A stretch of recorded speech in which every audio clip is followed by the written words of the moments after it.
Welcome to the Healthy and Wealthy Retirement, where your certified retirement counselor, Mark Struthers, takes a holistic approach to retirement, going beyond finances and embracing holistic well-being.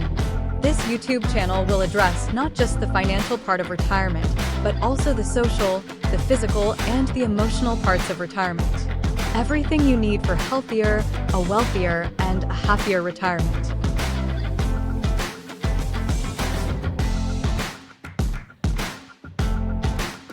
Here is your host, Mark Struthers. Welcome to the Healthy and Wealthy Retirement. I am Mark Struthers, and today we are talking about mega Backdoor Roth.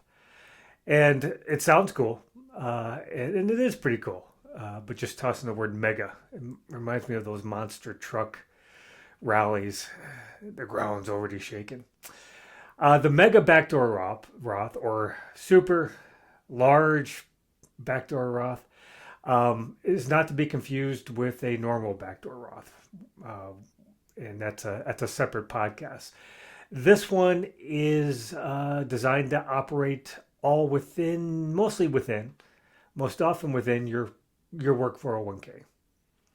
As a reminder, with Roth assets, they're never taxed in the future. It's taxable going in, but tax-free coming out.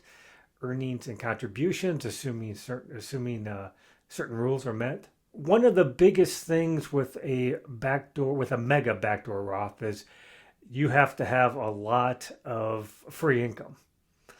The reason being, you really have to max out your employee contribution, which if you're over 50 for 2024, that is all the way up to over $30,000.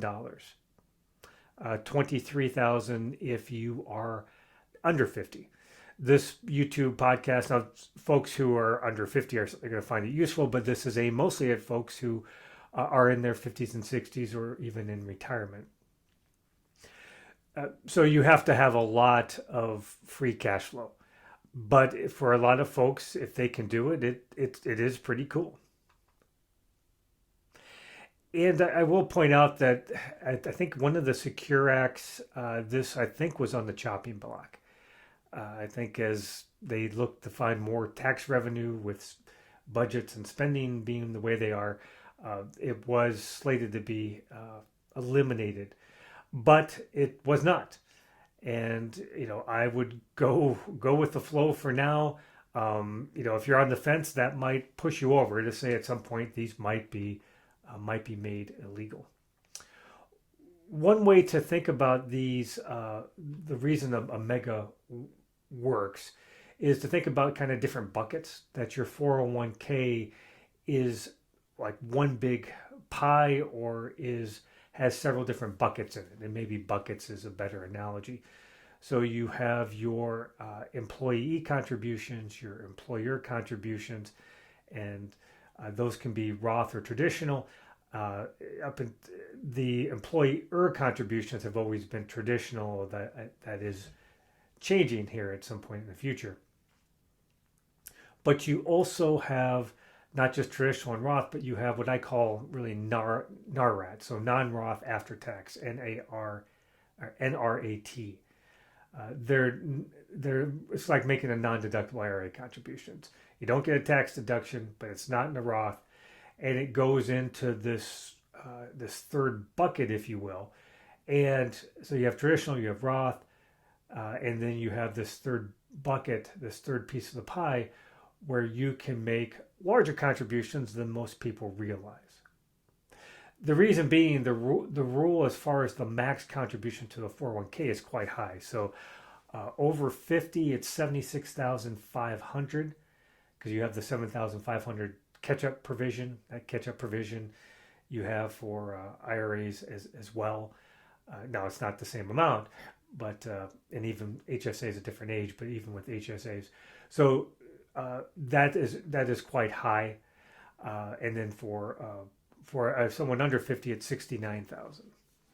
So, and for those of you that are watching on YouTube, we'll flash up a graphic that gives you an example that if you're over 50, you're looking to really max things out. So you have a total contributions available between you and the employer of $76,500. That is a lot of money. This is a luxury. This is a good problem to have if you can do it. And say you max out your employee contributions with the catch-up of $30,500. And do notice that the max that you can put into the 401k is increased by that 7,500 over 50 or 50 and over catch-up contribution. So you have your total available contribution between employee employer of 76,500 because you're over 50, and then part of that is you can contribute as an employee 30,500 with the 7,500 catch up. And remember, these figures change each year, so don't get too hung up on the exact number. If you're looking at 2025, the numbers are probably going to change. Not a lot. The most important thing is that you kind of understand the concept.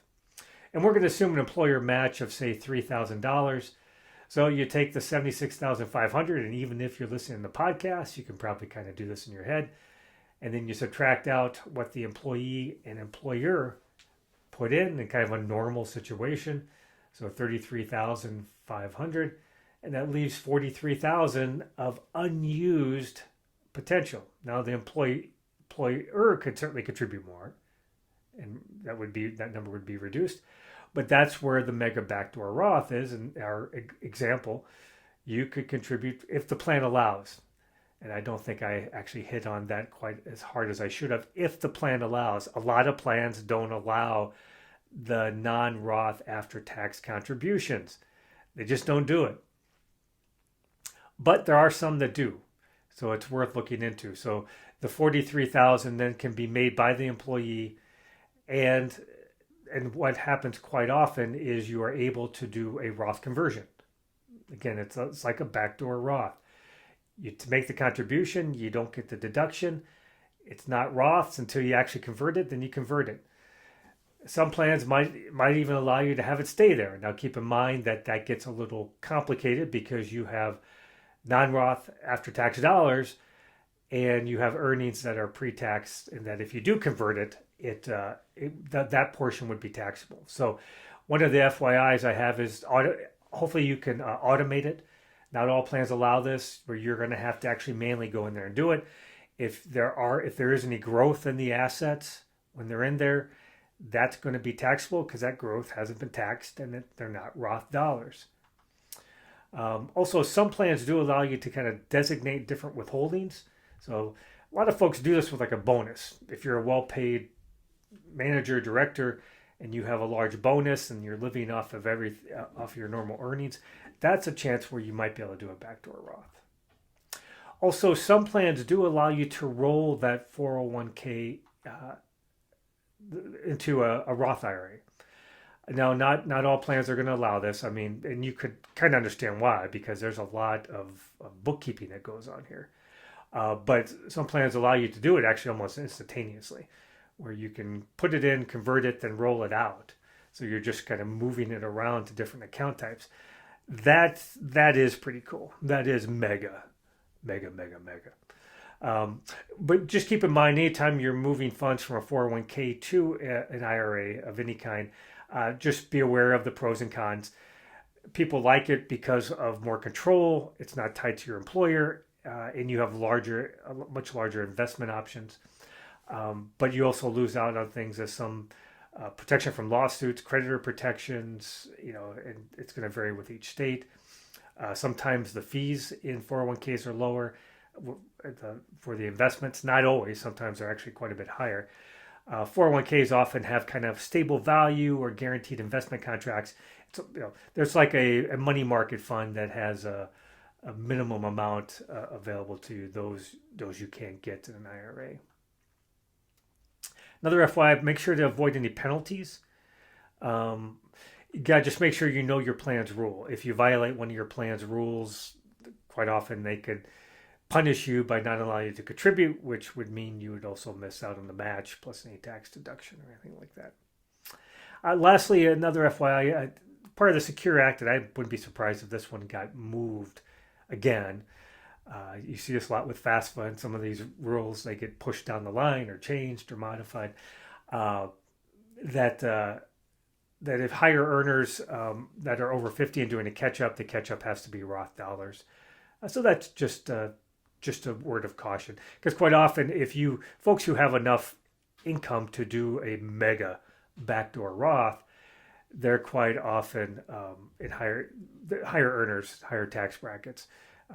Quite often, not always, but quite often they are in situations where maybe Roths making a normal Roth contribution isn't the best thing. They want those tax deductions, but they're trying to just get as much money as they can to retirement accounts, and they're kind of maxed out the accounts that get the tax deduction. So there you have it. This mega backdoor Roth is a great way for some folks who, especially if you're approaching retirement, and maybe your kids are on their own, that maybe you could sock away a bunch of money in Roth dollars that you didn't think you could do. And there's no income limits because it's within the 401k. It's not like you're trying to make a Roth IRA contribution limit. So using a mega backdoor Roth could be one of the things that helps you have a healthier, a wealthier, and a happier retirement. Stay well, everyone. Don't forget to hit subscribe because you want a healthy and wealthy